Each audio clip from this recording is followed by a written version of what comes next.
The Rio Grande forms the border between Minas Gerais and São Paulo. The Serra da Canastra stands out in the region, covered by the cerrado vegetation, with transitions to niches of Atlantic forest. Rich diversity in both fauna and flora.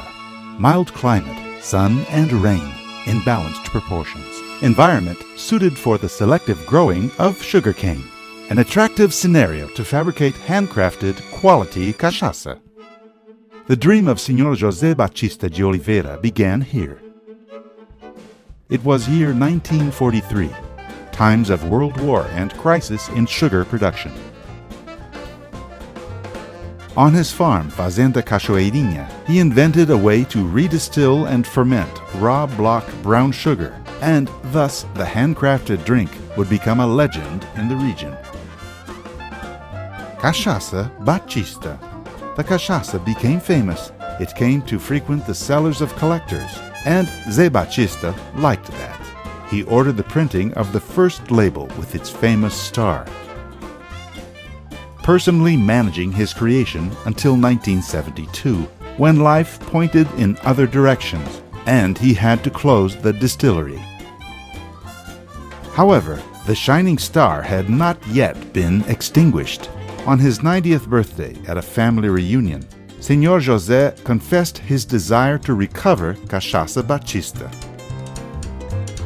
It was up to his son-in-law, Marco Antonio, to inherit the secrets of the master, accept the challenge, and cause the rebirth of the pioneer's dream, a dream that Zé Batista had the joy to commemorate before leaving us at age 98.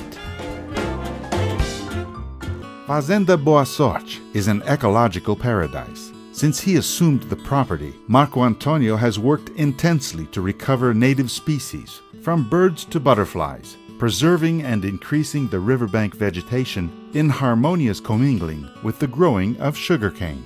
Today, the preserved area goes far beyond governmental regulations. When I first arrived here to buy this property in 1990, everything was clear-cut.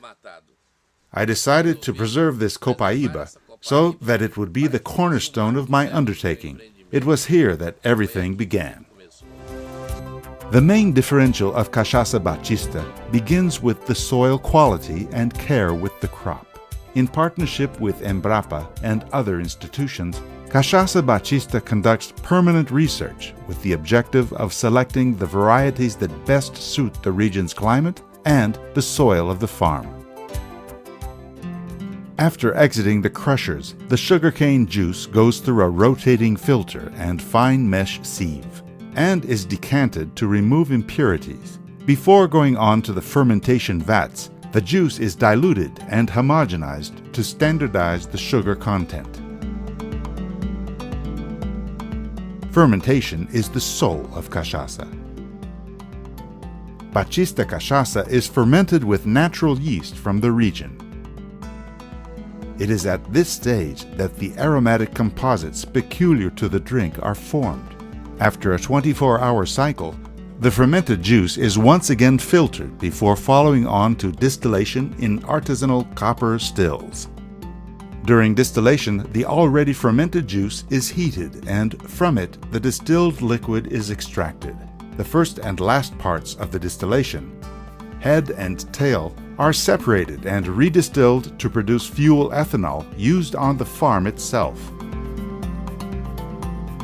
The heart is what is important. The middle part of the distillation is the valuable part of the distillate, free from undesirable substances.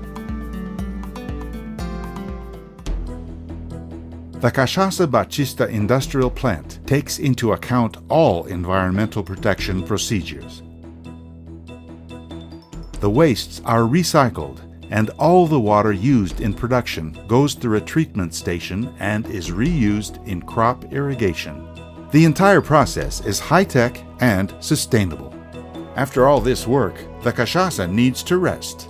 The white, clear liquid is sent to rest in stainless steel tanks, without interference of wood aging.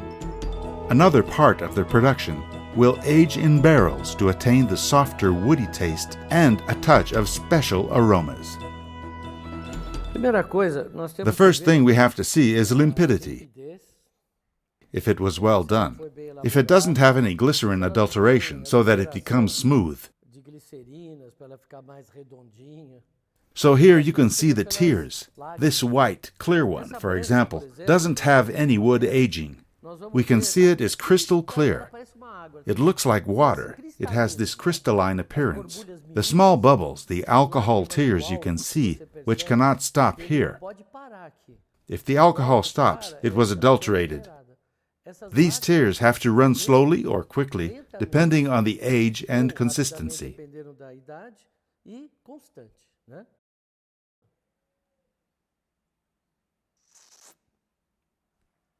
Observe that it looks like lemon with this citric texture.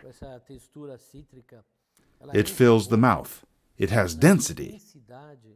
It is an elegant drink, balanced acidity, very residual sugar, and enjoyably dry, fresh and dry. It's perfect. It is without defects. So this is the white one. So we will analyze an aged cachaça. Let's look at the standard. A well-made blend. It's been 3 years that I have been tasting aged Batista. It has the citric taste of Jequitibá wood. There is the vanilla of the oak wood that is elegantly toasty, which are not aggressive, because the owner here adopted the measure of choosing from the field to the glass, from the wood to the yeast, always seeking to extract the true nature of wild yeast, which will give it the touch of homogenization of the Sacramento terroir. So Batista is from Sacramento. It has this standard. Let's look at the white then. That is the origin. The white is the source of everything. A good white will never be beaten by an ordinary white. The white is so good that it has citric and mineral taste of the fructose. It leaves your mouth dry.